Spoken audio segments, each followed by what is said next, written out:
Hello everyone, in this video, I will show you how to delete a user profile in Microsoft Edge browser. First, open the Microsoft Edge browser on your PC. Wait until the browser fully loads and you can see the main window. Now go to the top right corner of the screen. You will see the profile icon.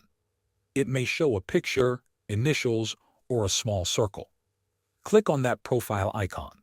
From the drop-down menu, click on Profile Settings. This will open the settings page where you can manage your profiles. Once you are on the profile settings page, you will see a list of profiles that are available in your browser. Take a moment to look at the profiles and select the one you want to delete. After selecting the profile, look for the trash icon or the delete button. It is usually located next to the sign out button for that profile. When you find it, click on the delete button. Microsoft Edge will now show a confirmation message. This message will ask if you are sure you want to remove the profile. Read the message carefully. If you are sure, click on Remove Profile to confirm. The browser will now delete the selected profile. All local data connected to that profile, such as history, bookmarks, and saved passwords, will be removed from this browser.